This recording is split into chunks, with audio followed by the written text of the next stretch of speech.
What's going on, guys? I wrote you guys a poem. Wait, are we starting? I think we're ready to go. You guys ready? Yeah. You guys ready to do Sure. this? So I should probably admit that when we were offered the opportunity to come out here and do a panel at the Festival of Halos, I was a little bit apprehensive. I knew we would have just released our 20th anniversary Vidoc, said goodbye to Halo in our own way, kind of a Bungie way. I knew we were in a transition phase with Halo and kind of moving on to the next thing. And quite frankly, I thought maybe we were wearing out our welcome with you guys. But seeing you guys pack in here like this and come out and cheer for us and get excited about Halo is pretty cool. So I think... Thanks, everybody. So... Just a quick announcement. There are still Grunt plushies available for purchase in the store. I think that calls for a grunt voice. Yeah, well, you know... Limit of 3. You can only buy 3. Very nice, But they're very actually nice. very cute. And you know, it's taken 10 years to get a Grunt plushie. That's amazing. We 10 came up long with the idea years. a long time ago. Jason Sussman had like 10 of them last Except we night. wanted You wouldn't the give them little- up. What'd you say? Sussman had like 10 of them last night and he wouldn't Yeah, give I them know. up. I know. We're totally off the rails already. Except I think the original Grunt plushie that you pitched was me with a string coming out of my Yeah, ass. absolutely. That So you that- could Do- pull do that anytime you voice. wanted Anytime. and get me to do like right kick. words faster. Very nice. Yes. Wow, all right. Yeah, so That's thanks for version 2.0. so thanks for coming out, guys. We really appreciate it. We want to thank 343 for putting this together, for buying Marty drink tickets last night, and for being wise enough to stop at 2. So this should be a pretty cool panel. We've got 4 guys here that were there at the beginning of Halo. These guys were working on Halo before it had a name. Yep. These guys were working on Halo before it had a hero, before it had a single fan. So it's really cool to see all the fanfare wrapped around it, experience Halo Fest, see all you guys come out and celebrate and play and have fun and come together. And so that's kind of what I wanted this panel to be about, is about the creation of Halo. This is probably the only panel at PAX, I think, where we can put 4 guys out here that worked on the original and that were there at the very beginning. So that's kind of where I want to start, and that's kind of how I want to set this up. So. Yeah, and for us, this panel is also a way just to say, hey, thanks for being fans for the last 10 years. Yes. Yep. We do it all for you guys, Yeah. and thanks so much for coming. Yeah. Thanks. So I don't think these guys really need a formal introduction. If you've played Halo, if you've kind of marveled at the skyboxes or been entranced by the music, if you've been captivated by the characters and the stories and the worlds of Halo, then you guys are already well met. But it's in Marty's contract. We have to do formal announcements. So we're going to give them each 30 seconds and just kind of go right down the line here. So Chris, why don't you Hey, give a spiel. I'm Chris Butcher. I'm one of the engineers at Bungie. I've been with Bungie for 11 years. I started working on Oni. When he where was 11, he started. Yeah, right, thanks for that. Yeah, so I did AI for Halo 1, and then on Halo 2 I did the online multiplayer networking, and then kind of since then I've been working on Bungie's new project. So, Hey, Chris, how many people worked on AI for Halo 1? well, it was 2. It was Conrad, and then I think Conrad, come on. I think Conrad did some pretty sweet stuff on the whiteboard, and that was cool. And then after Conrad left, I took over. Yeah. That's 1, basically. Sweet. Who the hell are you? So you didn't do Yeah. actually anything important on Halo, so. Yeah. Oh. Wow, it's starting early. On Ladies and gentlemen, Martin O'Dougal. All I mean is actually Chris to do AI on Halo 1 and multiplayer networking on Halo 2. That's pretty much the nugget of everything that makes Halo Halo. Thank you, Chris. You know, Pete Parsons has a saying that after Jason Jones, the person at Bungie that has the single biggest impact on any of our games is probably Marty, and he knows it, and that's what makes it so insufferable. And by impact, you mean But enough about me, schedule, let's right? talk about Marty. Yeah, there we go. All right, so I'm Marty O'Donnell. I'm the audio director and composer at Bungie, and it's been my privilege. Thank you. Thank you. Wait, who Tim loves is Marty here. more? Tim All right, fair enough. we got some great voiceover people in the audience today too. We got 343 Guilty Spark right here, Tim. Steve Downs, Master Chief. Where is he? He's back there standing. Steve. I wonder if is Pete Stacker here?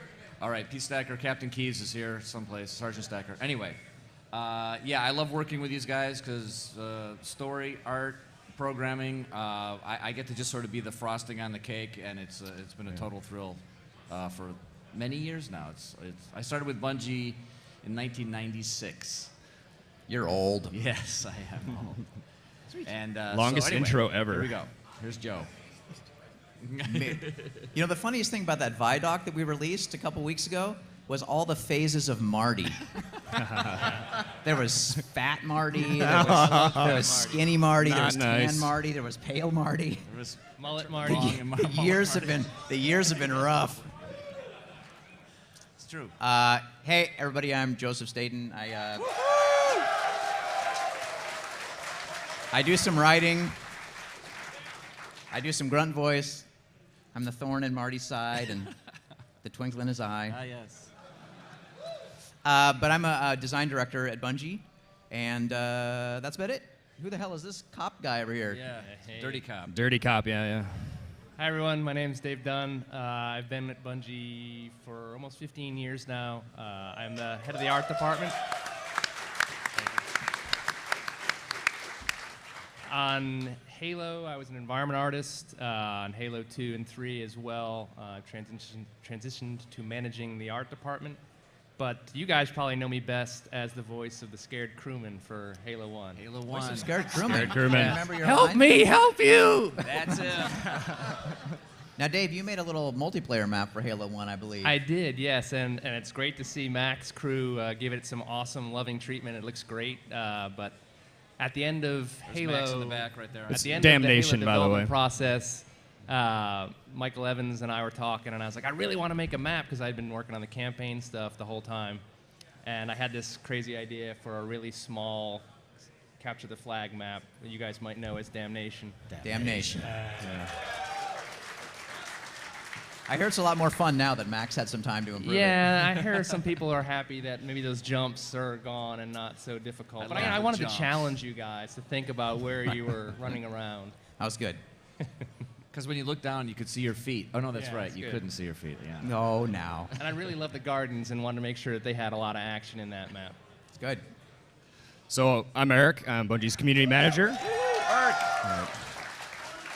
Yay!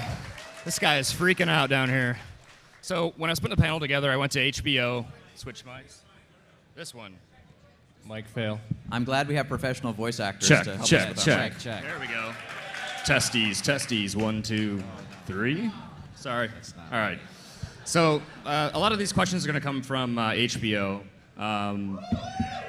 but the first one is mine. So when I first came across Halo, it wasn't really the multiplayer that grabbed me. It wasn't the music. It was the storytelling.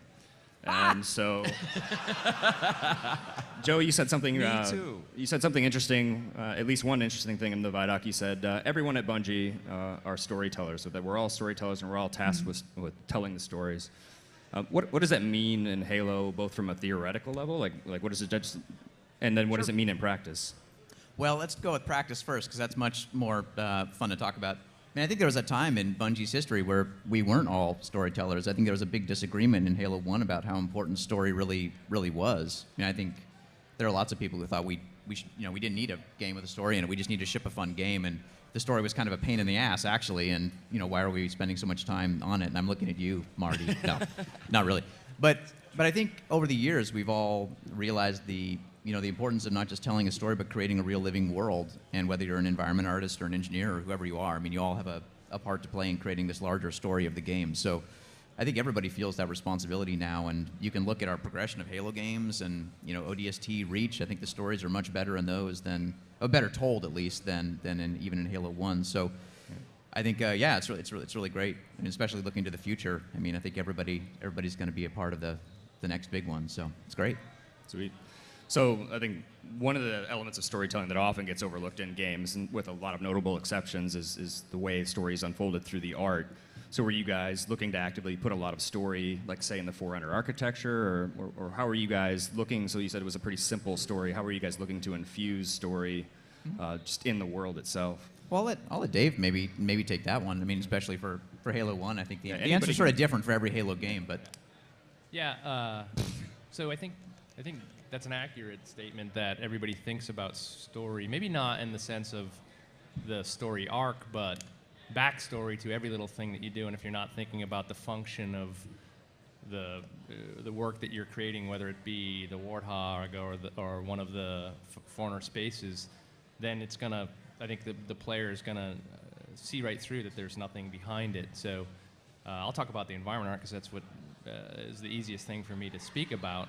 I think the first thing you can look at is what story were we trying to tell? We were trying to convince you, all the people, all the players, that this universe was real, that there was something there, and I think the easiest thing to point to is probably, and I'm looking right here on the screen, is just that ring going up in the sky. And as soon as Marcus had put that in, you started to believe, oh yeah, I'm on this this ring world, and so then another thing that we were trying to react to at that time was a lot of the first-person shooters were still corridor, and your suspension of disbelief was kind of challenged a little bit that those are real spaces. So I remember when we were doing the Pillar of Autumn, I remember Paul Russell taking just that little bit of extra care to put the window there and then wrap the exterior of the ship around just enough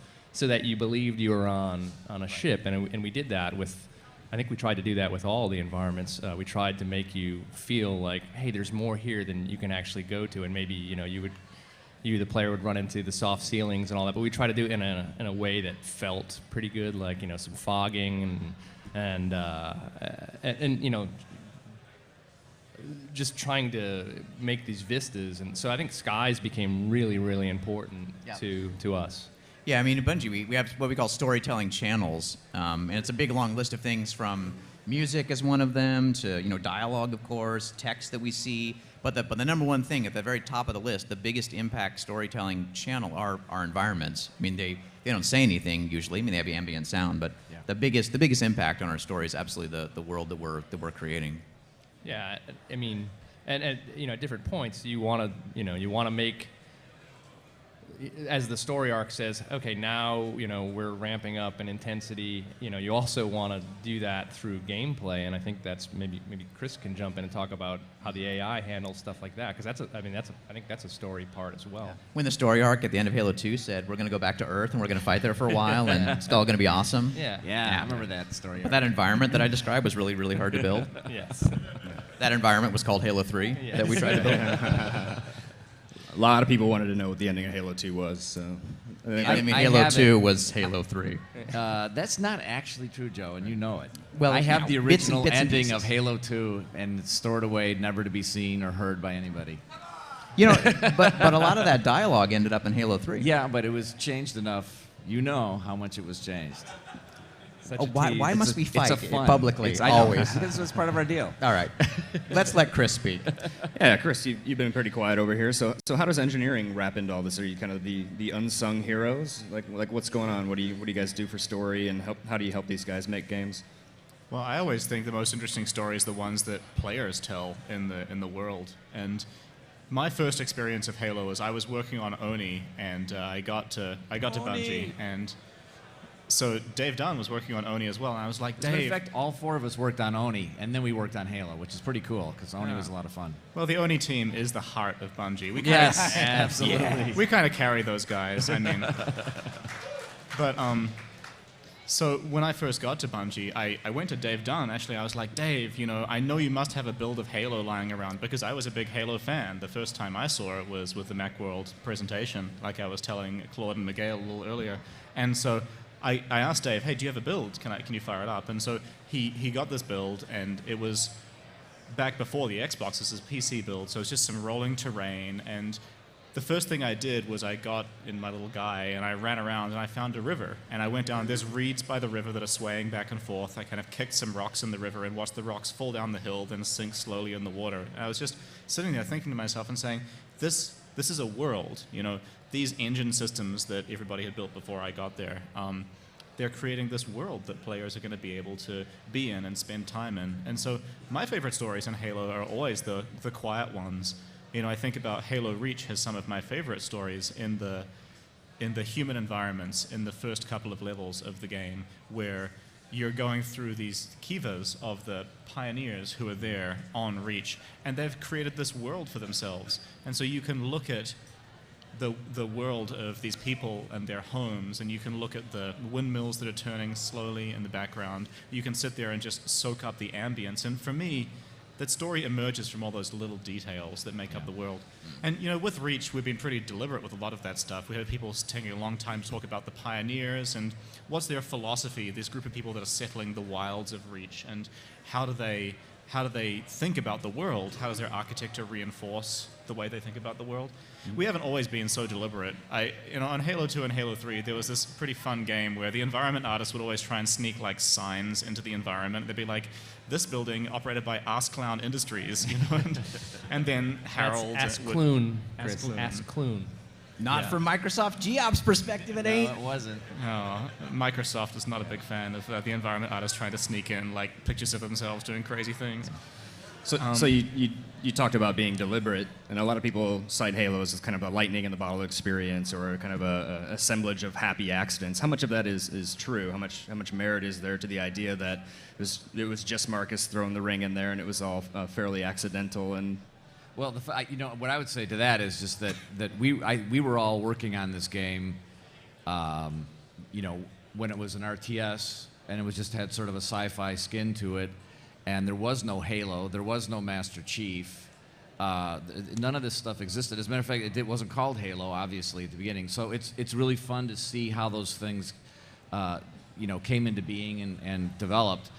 The best happy accidents that I believe happened, and it also helped to tell the story and make the world feel alive, is when Chris worked hard on the artificial intelligence, and we had the Marines and the grunts running around doing all sorts of stuff, but we didn't really have the voices hooked up, and things were not necessarily working. And I remember finally when things just sort of gelled for me was I was playing on some level, I can't remember what, but I was trying to snipe across something, and I heard Sergeant Johnson behind me. He said, "Hey, get out of my way."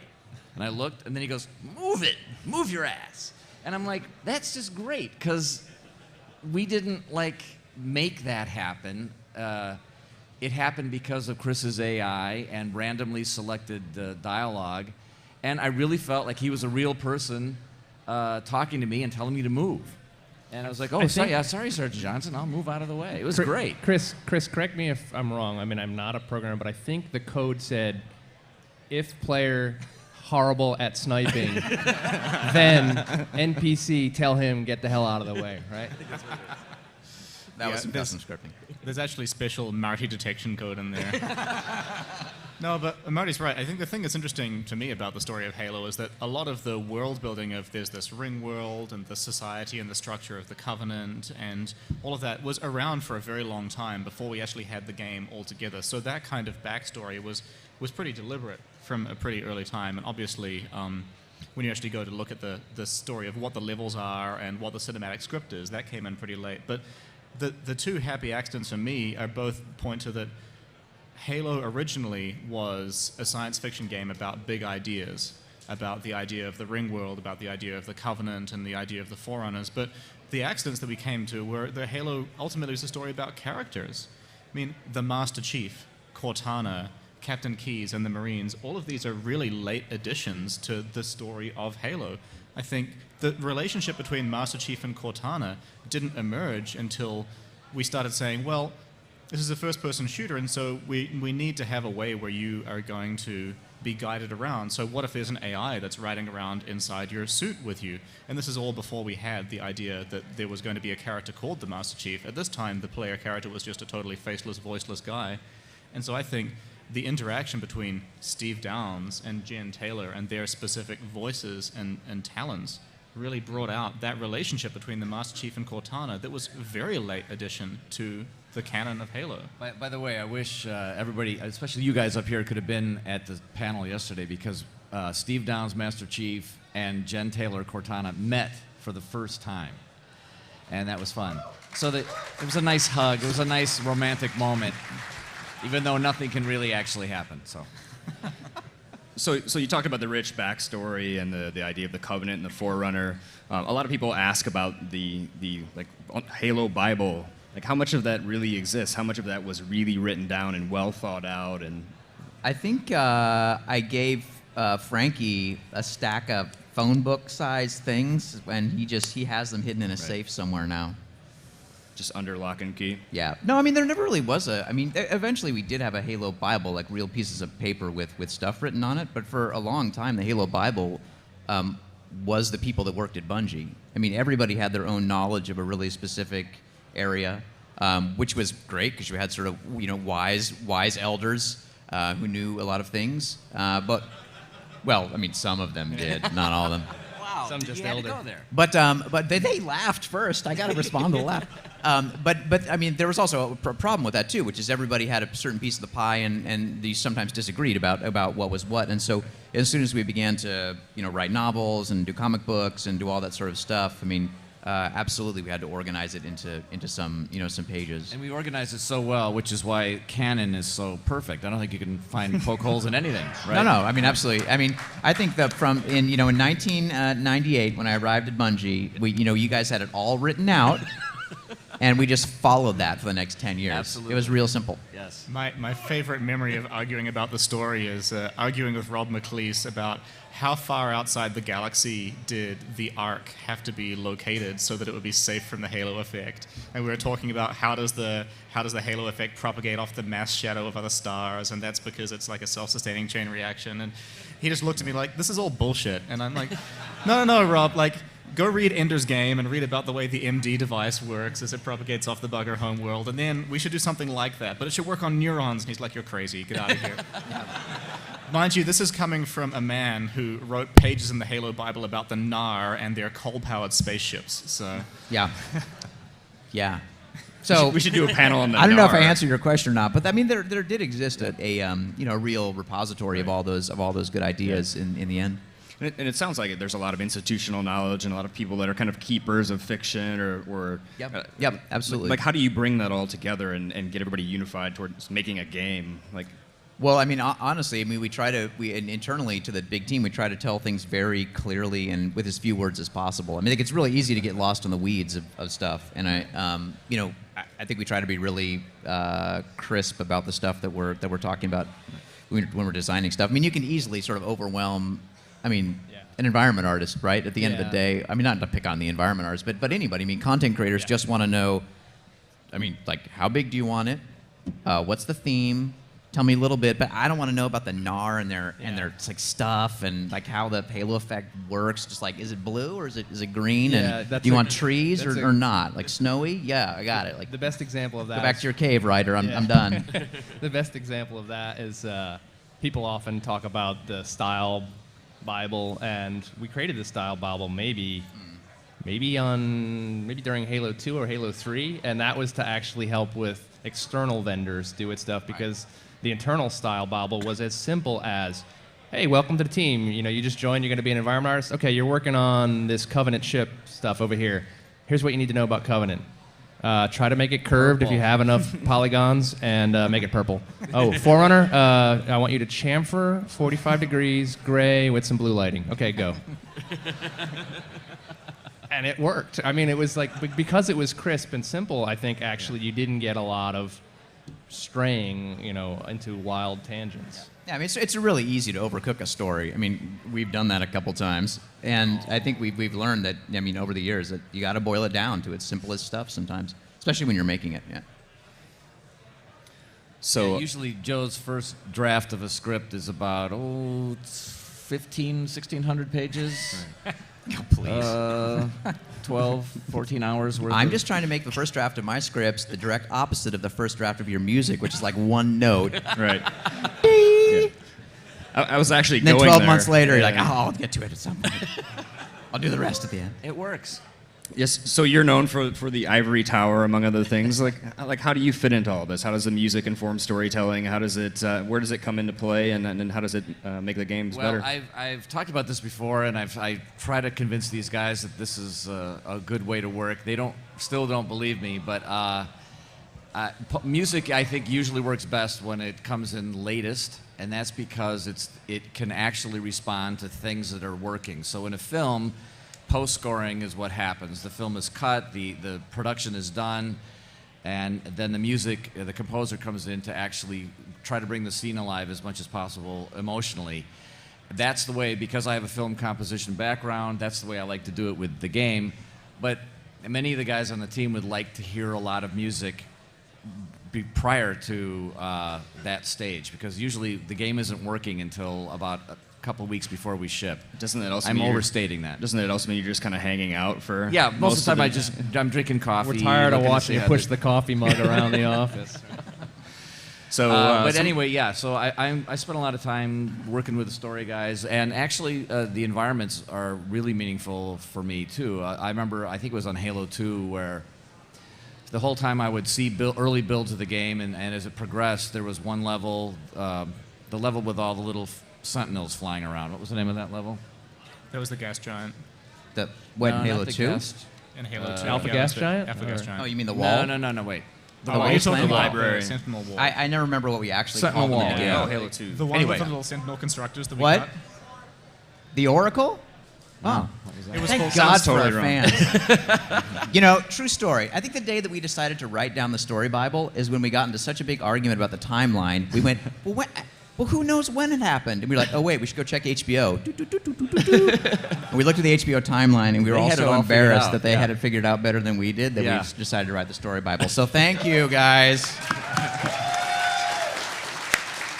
So anyway, real quickly, on the Oracle, the whole time I was working on sound design and stuff for that level, and I was thinking about music for it, it was a bright, beautiful, sunny day in the environment. And I didn't know, I think it was Chris Barrett's level, and he was planning on making it this stormy, dark, horrible place. And I was like, oh no, this is all bright, happy, sunny stuff. You picked the build with no light maps? That was I good. did, always. So, no, he didn't put it in, I think, especially the skybox didn't come in until late. And I'm like, Chris, you should have told me this was a dark. I wrote nice, happy, sunny music for this level, so. That's not really true, but I could. Nice work. So you've gone quiet again, Chris, so I'm going to ask you an engineering question. So Halo and Bungie specifically are both cited as sources of significant revolutions to console gaming, technical revolutions on consoles. Do you believe that's the case? And if so, like, where did Halo stray from the conventions, and why did you choose to do that? Well, I mean, Halo's interesting because, I mean, you can certainly say, well, first-person shooters are known from an engineering perspective, right? And so they have existed before Halo and they'll exist after. I think the interesting stuff that we did in Halo is mostly about creating the world and making the world be more responsive to players. And so I would say that the things that I thought were most interesting to me about the first Halo was the way that your friendly NPC AI actually followed you around through the level. And that's something that hadn't really been seen before. I mean, there was a little bit in Daikatana. There was some sidekicks that would come with you that I think are cited for not being very good at pathfinding. Yes.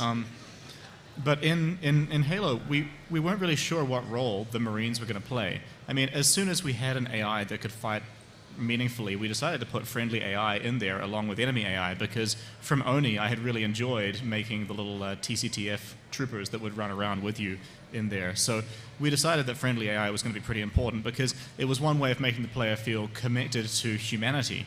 I mean, for the parts of Halo where you're off by yourself, you're just the Master Chief and Cortana, or maybe you're just, for some of those levels, you're just the Master Chief and Cortana isn't with you. It's a very isolating kind of experience. And so we wanted to make sure that we grounded the player at the start of the game, particularly by making them feel as though they're really part of this larger story of these humans who have crashed on this ring world. And spoiler alert, nobody makes it out alive, of course.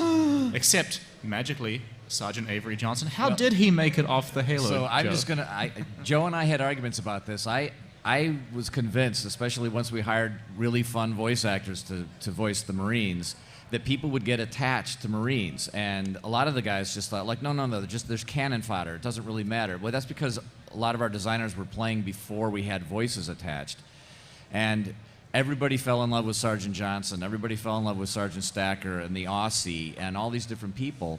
And I'm like, guys, everybody dies at the end of Halo. All these people you got to know and love are dead. I said, couldn't we at least in the last scene, after whatever somebody says, dust and echoes. Was that Cortana that says dust and echoes?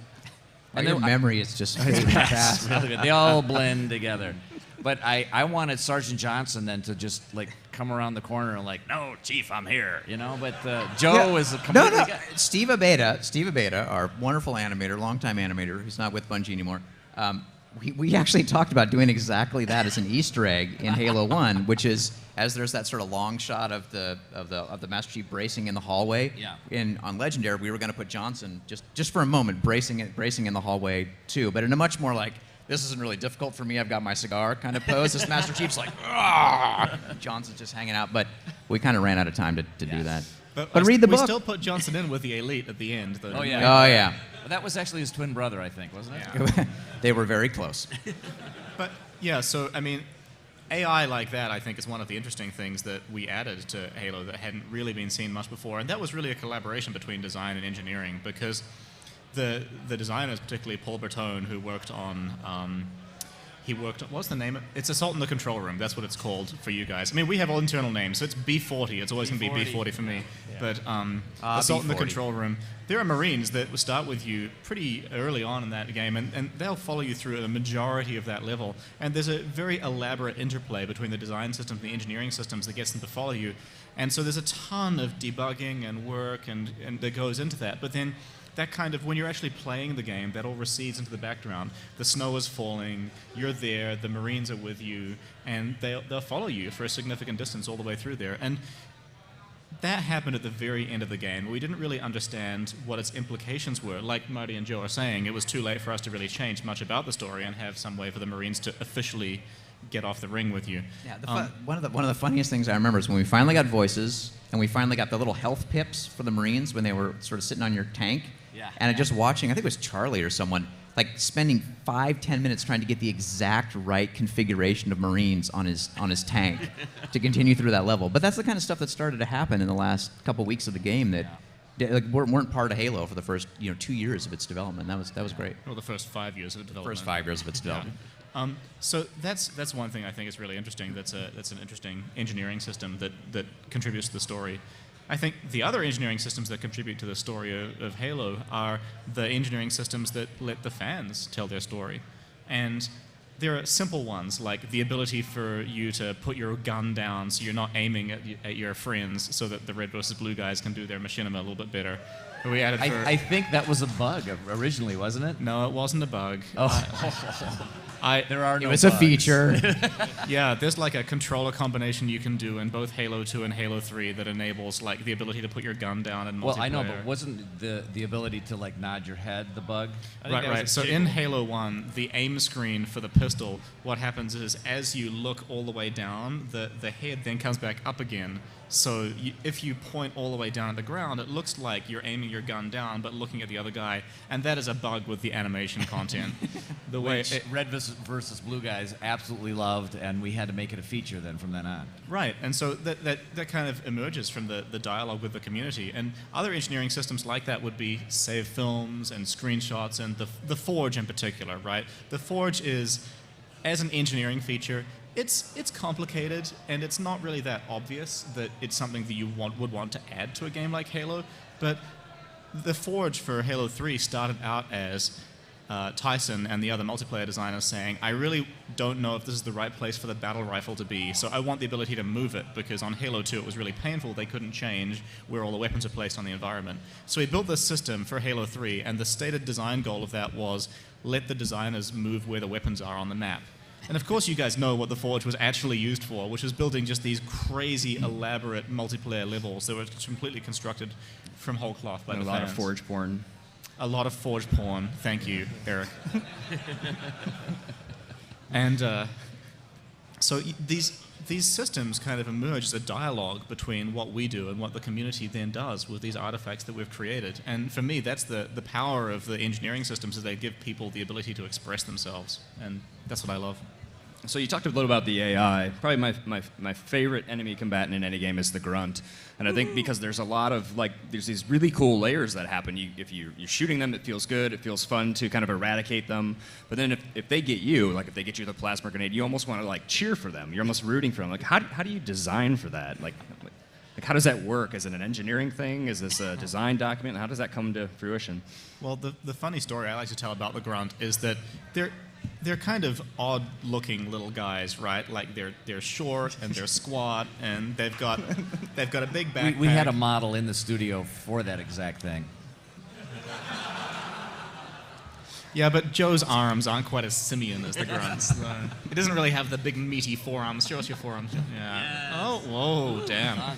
Anyway, but the whole reason the grunt is designed to look that way is so that his head will be at the right height for you to shoot it.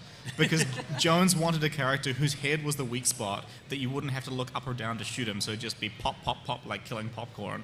And so you kind of feel sorry for the guy. His physique is almost a joke, designed for the specific intention of being easy to shoot with a pistol. But from an AI standpoint, the reason the grunt is endearing, I think, is because he's cowardly. And so we spent all of this time, I had an elaborate system in there for measuring like different levels of fear and panic, and like the grunts would freak out when their buddies got shot and they run away. And if you actually just watch a group of grunts, no elites around them in Halo 1, if you guys are going to get Halo Anniversary, I know I am, then that's one of the things I plan on doing is tormenting these poor grunts. Like just a squad of 3 or 4 grunts with no elite and they're trying to shoot you, they really can't function as enemies at all. I mean, they'll pop out, take a few pot shots at you, you'll like turn to look at them and they'll run away because they get scared because they're not with their friends. And so you have to feel sorry for them. You know, they've been ripped from their food nipples and thrust into this world, and the demon is chasing them with an assault rifle. And But at the same time, the grunts, you know, they're cowardly and they're weak and all these things, but every once in a while, one of them will show up with a fuel rod gun. Yes. And then your feelings about them totally change. And they'll whip out 2 plasma grenades and rush you. So there's a really fun balance of sometimes you laugh at them, sometimes you feel sorry for them, and sometimes they're the most terrifying thing on the battlefield. As you're screaming to your buddies, you know, like in Firefight or something, like, where's that bastard with the fuel rod gun? Get him, get him, get him.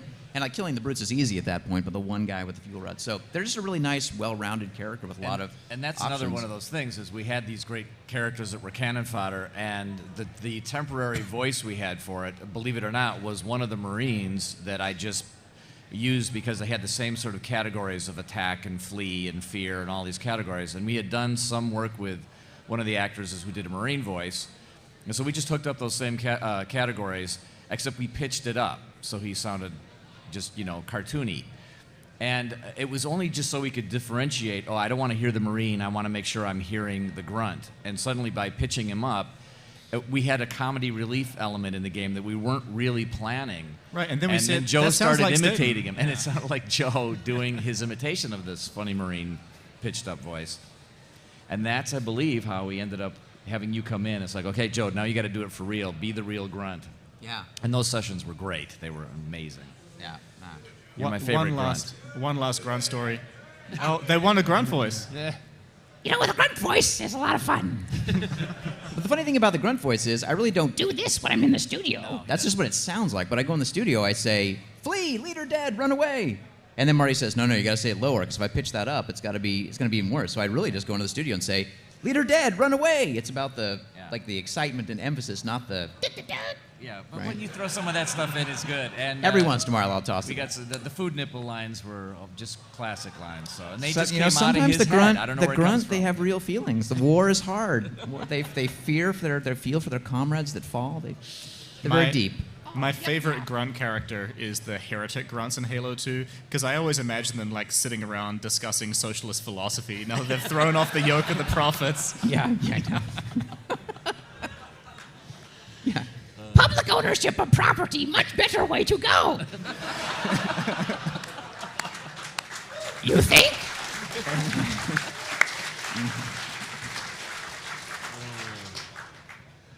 So Dave, why are you dressed like a dirty cop?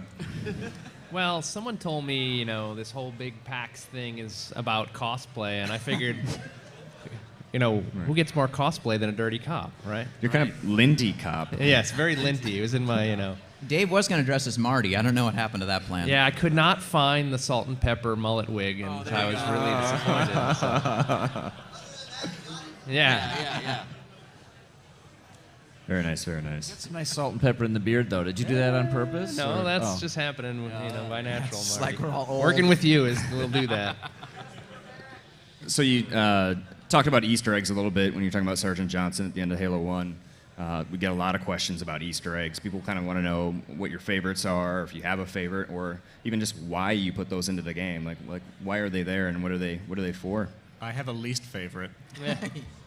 I think you guys probably know which one that is. So we're working on ODST, and I wasn't really working very much on ODST. I helped out a little bit at the end, and one of our studio admins comes to me and is like, Chris, I need you to sign this release form because I need you to sign this. Harold says you have to sign this. I'm like, this says you can use my likeness in the game. Why is my likeness in this game? So we have, I think, Shakai and Steve Scott to blame for that one. Now, if you guys don't know about this, when you're going down the drop pod at the beginning of ODST, and I think it's on all difficulties, someone should correct me if it's not, but if you kick the camera to the left inside your pod, you'll see a picture of your beautiful girlfriend. And your beautiful girlfriend looks a lot like Chris Butcher. Now, Dave can talk a little bit about this because we have epic Photoshop battles in email every day where we just make fun of each other. But the thing is, I mean, look at Chris Butcher. He is a handsome man. No. He is a good-looking man. You wouldn't put a believe wig what on the him? face of a Wow. good-looking man looks like on the body of a good-looking woman. And It is amazing. and poor. I think probably Steve Scott and CJ Cowan probably hammer that one home the most. Where like Chris is a very good sport. he is. But yeah, part of the culture. One of these days, I always I've threatened this for years now. I'm going to release the real Art of Halo book, and it has nothing to do with the stuff that you guys see in the games. We have these whiteboards that the environment artists are pretty famous for drawing just stream of consciousness, whatever's happening in the studio at that time. You hear some story about somebody going to a restaurant, and then he starts talking about what he did that weekend, and all of a sudden there's some whiteboard that has some horrible... It is not rated T for teen. No, this one will not be rated T for teen. But then we've also, along the way, we started photoshopping people, heads on different... That's the easy, that's Photoshop entry level. Yeah. And then people just started to get better and better. I mean, because a lot of these artists, that's half their day is spent in knowing how to use Photoshop and stuff like that. So then it becomes it's mostly about the content, but some of the artistic value that happens in these things, you're like, that is absolutely believable. So then maybe about 3-4 years ago, I helped sort of organize the pentathlon every year, and we started talking about we have... Pentathlon is a day where we all take a day off from work and play games against each other. We do that every year to remember why we do what we do. Yeah, it's in celebration of remembering, hey, it's about games. And so people pick their favorite games that have been played a lot in the office that year, and we split into 4 teams, and we compete against each other, and all in the name of glory and honor and the cup. But no Mario Kart. Yes. Well, yeah, because there's always that, the blue shell. Everybody wants to debate. We can never get to agreement on the blue shell. And so we started to do this, and we started getting bigger and bigger, and we couldn't include all the games of pentathlon. It's 5, right? And so we had the idea of we'll encourage people to do side events. Now, they wouldn't count towards the scoring of the eventual winner. But, so then we were like, yeah, if you really like, this is about games and celebrating games. So if you're super, huge about Street Fighter, let's hook it up, let's get it going. So we'd have all these little side stations where you can go and you can play poker, or you can go and play Flip Cup, or whatever it is. And at one point, I just decided we should have a Photoshop-a-thon, right? And so what we do now is I come up with a theme. I don't tell anybody until that morning. The day kicks off. We come in, we have breakfast, and I send out an email, say, hey, everybody, welcome to the Photoshop-a-thon.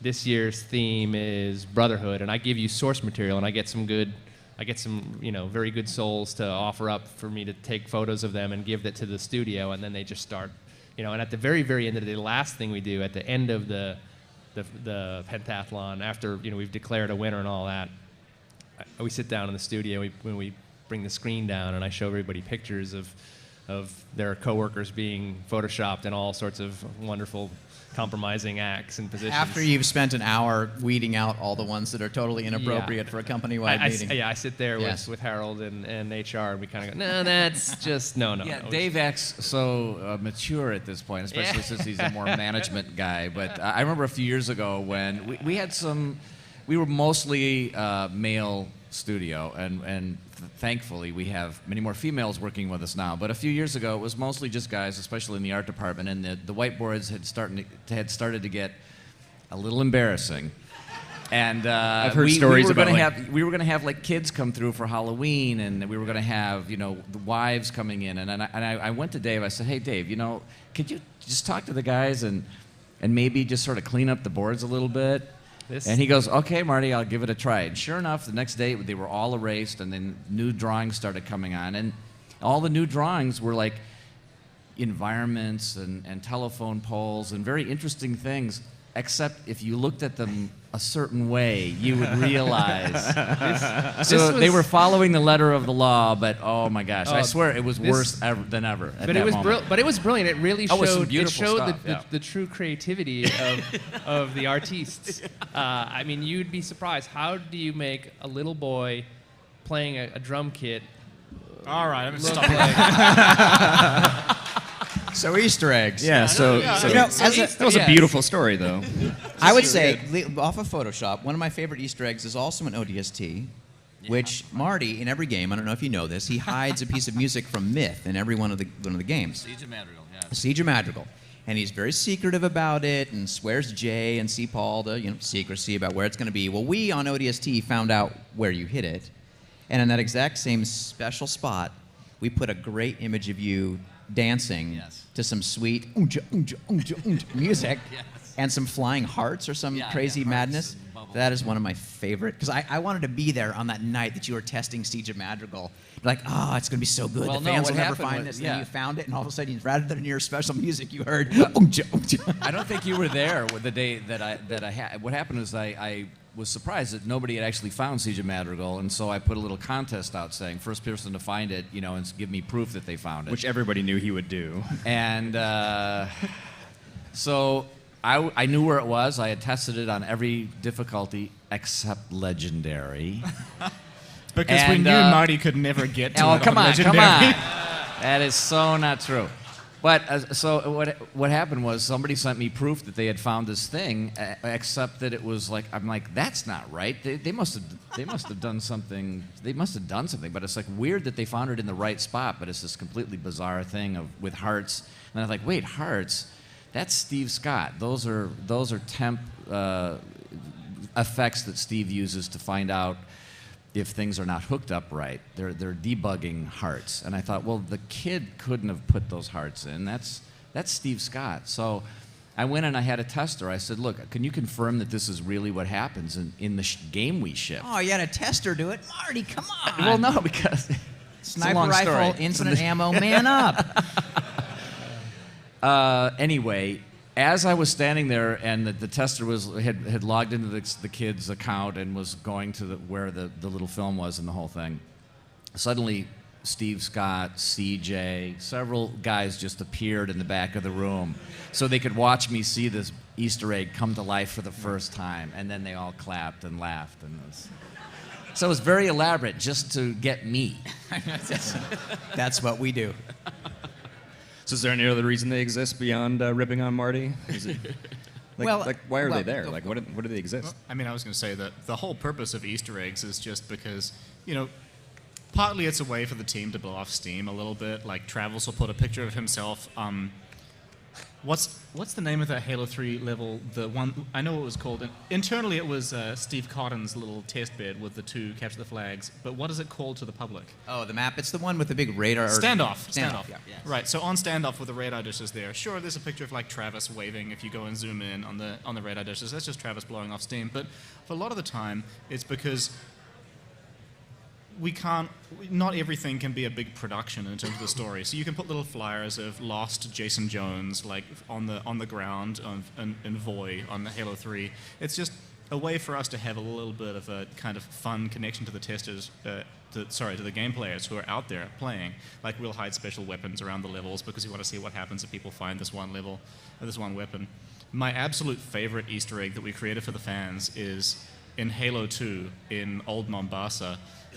There's a jumping challenge you can do on the roofs in Old Mombasa to go through, and I'm not sure if anybody ever completed this, but if you do it on Legendary and there's a special skull that appears and there's a challenge where you have to face off against wave after wave after wave of sword elites, and we could never complete it. We thought it might actually be literally impossible.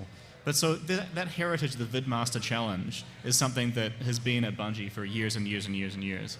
And we've kind of fallen off the wagon a little bit with the most recent Halo games. There haven't been that many Vidmaster Challenges lately, but I have a feeling we'll be seeing them come back sometime in the future. Well, I mean, you talked about Easter eggs, and it could be blowing off steam. I think another intention, and I think it's a really noteworthy one, is that it often is because there are so many passionate fans who are going to comb over every inch of the game, and that's amazing. That's awesome, and so then you're sort of driven to do something for those folks that you know are going to put that extra love and attention to what you're making. So one of my favorite ones is on, was it Myth or Myth 2, the long-awaited the deer hunter one, the explosive deer. It's Myth 2. Oh, yeah. Oh my God, I love that one because it's also because it leads you into something that like this is so fun, right? Yeah. This is awesome, right? And a lot of the Easter eggs, I mean, let's be honest, they're just mistakes, right? I mean, I think one of fans' favorite Easter eggs is this crazy, all-powerful weapon that they can find in Halo 2. The Scarab gun. The Scarab gun, which is a great Easter egg, except that was totally my mistake because I used it like a cheating bastard as a cinematic effect. I just had it floating in the middle of the air to fire off in one shot to get a Scarab beam going across the screen, and I forgot to take it out.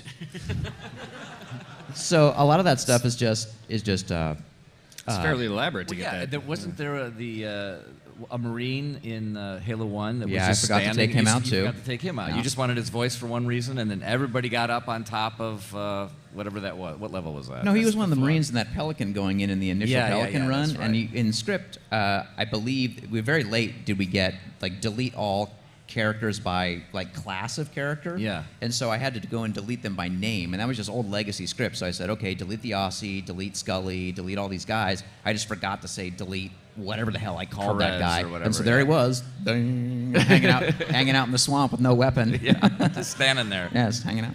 Looking for his friends. Jason and I were talking to someone, I think it was last week, and he brought up at the very end of Halo the Whispering Grunt, right? And Jason was talking about how what the odds were to get The crazy grunt in the trench run that's just hanging out. Yeah, exactly. You get, and what does he say? It's like, I don't remember. Does anybody remember? There's this grunt that's hanging out saying something. I forget what he says in there. Halo but 1? In Halo 1, yeah. Oh, yeah, that was... Gee, something back at the starship, because I have food nipples waiting for me, because... what is it? Somebody knows. Yeah. I got Big it. grunty up a thirst. big That's right. grunty thirst. That was just an outtake that you put in Yes, from one of my exactly. crazy Yeah. sleep-deprived sessions. Yeah. Big grunty thirst, yeah. which now we have...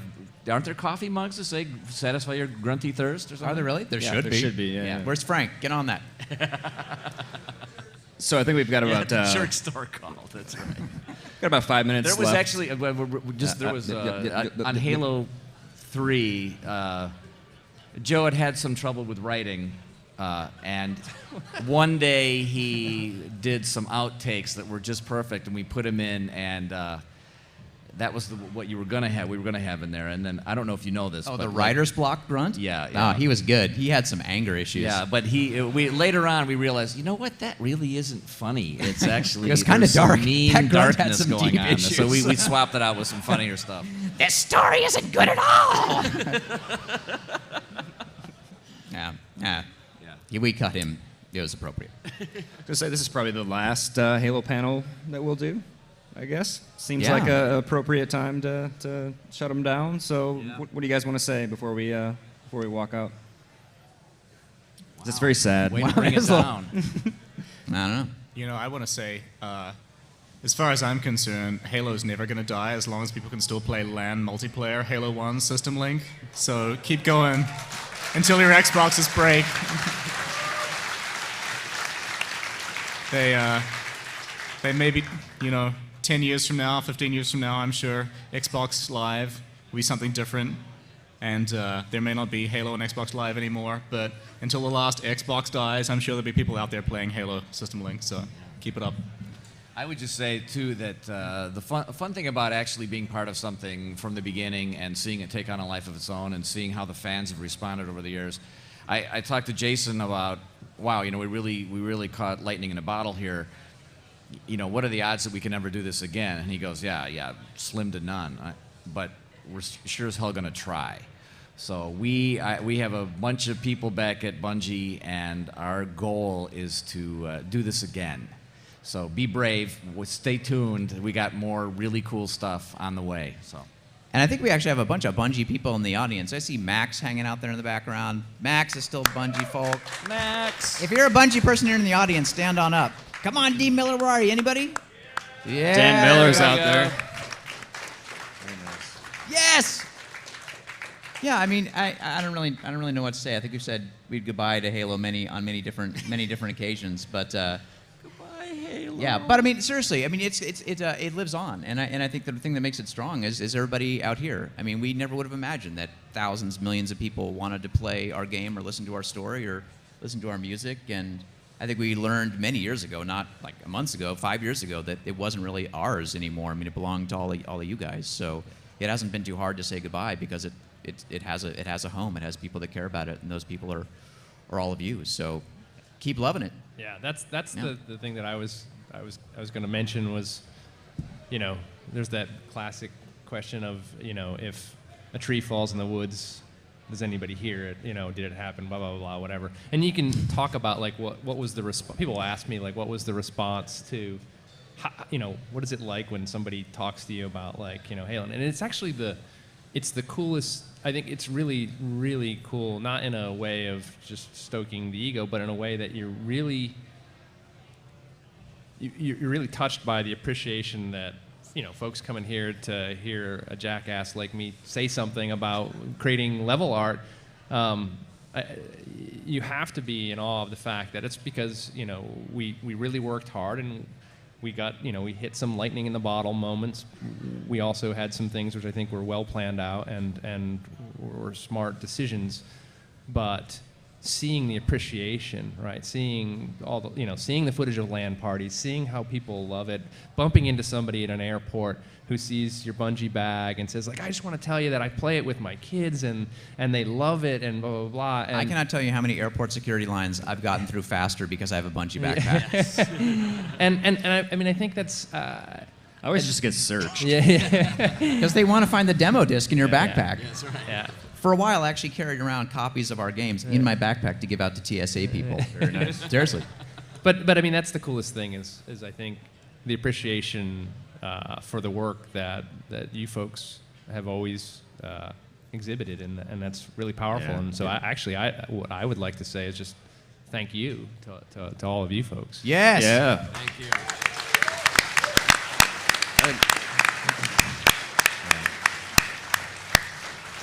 I think that's a pretty good note to end on. I want to thank you guys for coming out. Thanks for supporting this team. Thanks for celebrating the games they make. It's great to see you guys all lined up and energetic and enthusiastic to hear them speak. Hopefully you enjoyed the panel. They may be sticking around and signing. I'm not sure. Maybe I just put them on the spot. Allison? I want to say that everybody, I would love for you guys to give a round of applause to Bungie here, not here, past, present. Thank you so much for everything you've done for everyone. Thank